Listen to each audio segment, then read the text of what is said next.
Well, I've got no disrespect to you two, but we were hoping to have Damien Green on today. He's doing the rounds on behalf of the... Deputy Prime Minister, de facto, yeah. He was doing the rounds, apparently, of interviews, but they wouldn't do our programme again. We're currently in a deep freeze with Downing Street because we keep saying they're weak. I think not putting up your ministers is even more illustrative of your weakness. You guys are by no means... I was going to say, is Ian not a good substitute? You're by no means first reserves, but it shows to me there is a kind of bunker mentality there. Yeah, OK. And it doesn't help the party. No, look, all that accepted, so let's park that for a second. The important point is that the government has some very big stuff to get through. The Brexit stuff is really important, and one of the other elements she's saying is that your manifesto, the Labour Party, absolutely said that you were leaving the European Union. In fact, I was in a debate the other day in which the Labour spokesman said, categorically leaving the European Union, leaving the single market, you know, customs union. That was all done. Jeremy Corbyn says so. So that's the case. What she's also saying to them is, in which case, you can either have opposition for opposition's sake, or because there are bigger issues here that have to be decided within the 2 years, we're saying where we overlap, let's make sure that they don't play games with that. Now, Chucker's in a different position, to be fair to him, and therefore he will want to do deals across the floor himself. But my main point is the government has to get its business, and the government has to get its business one way or the other, and that's what she's doing. So, yes, it's weaker, but it's not about, you know, saying you don't know where you're going. It's about saying we have to get there. You mentioned Brexit. Vince Cable, very likely the next Liberal Democrat leader, said yesterday that he doesn't think Brexit may happen at all. A lot of people are keeping their heads down, he said. We'll see what happens when MPs return from a summer break.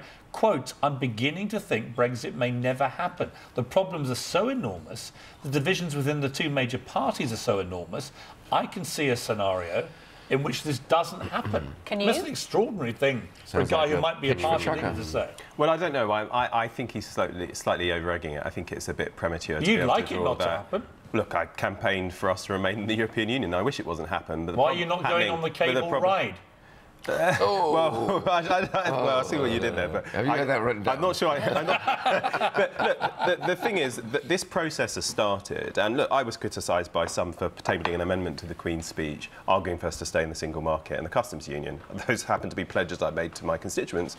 But part of the thing with this is that you don't get to choose the timing, and the clock is ticking. I don't totally agree, which may not surprise viewers, with Ian on his kind of characterisation of what's going on around the Brexit debate, because what is happening here is, look, I think there's a general acknowledgement to move on with this thing, but there are two ways in which you can do that. You can do it in a job-destroying way that rips away people's rights at work, their protections as consumers, the protection for the environment. You can take that away, which is the course that Theresa May has embarked upon. I thoroughly and utterly oppose that. Or we can seek to retain as many of the economic benefits as we want, and all those protections whilst having left. That guys like you said during the EU referendum campaign haven't happened. Well, hang on just a minute. I was assured by endless people. We haven't left yet. Well, no, but I was assured not after it actually happens. I was assured in the wake of the decision being taken, there would be apocalyptic financial meltdown. It simply hasn't happened. Well, hang on just a minute. So I'm looking at the wolf and I'm saying,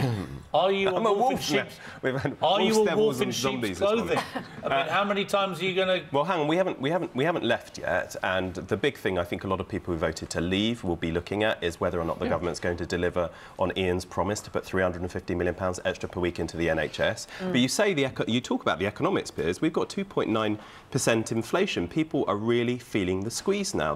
The Japanese trade deal, by the way, with the EU, you know what the rules are in international law. As soon as we leave, we simply have to agree with Japan and they with us that we'll stand with that trade deal. So we keep that trade deal as well, and all the other ones. But hang on just a minute. The Japanese have been very clear. They want us to remain as much in the EU project as possible, and they haven't said they're just going to clear the way for this. When we leave, the two states only have to agree to that trade deal. That's the point with all of the trade deals. Everyone's just had to renegotiate. And how long do you reckon that takes? Just a few weeks? It'll be really easy like that? The trade deal's already done. These things that usually take a few years. I promise you. It's all going to be wonderful. Let me say one thing. If you stay in the customs union, you don't get any trade deals from anywhere except with the European Union. But hang on just a minute. You do. If you stay in the customs union, you have the benefit of trade deals that the EU has agreed, not least with Japan, and 56 other countries. In the customs union, if you're leaving, your leader, by the way. Turkey is part of the customs union, but it's not in the European Union. Can I just remind you of one thing? Jeremy Corbyn said, we're leaving the customs union, we're leaving the single market. No, he so hasn't I'm quite assuming said that's that. your position. He hasn't quite said that. Keir Starmer said Oh, that. he said it very publicly on the Mar Keir programme. Starmer said, you know, certainly all options should be on the table. I think So a he's right. united party then on the opposition?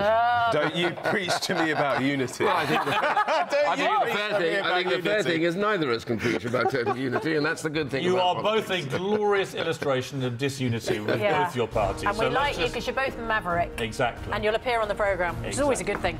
We like thanks having, we love having politicians on the programme, and our message to Theresa May and her government is if you keep banning your people coming on, we're going to give all our time, actually going forward, to the Labour shadow cabinet to talk about you.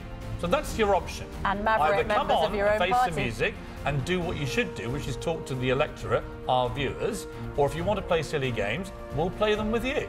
Good morning. Oh, come on. Prime Minister. Thank you, Ian. That's why we like you two. You come on, you debate, thrash say things it how out. it We is. try.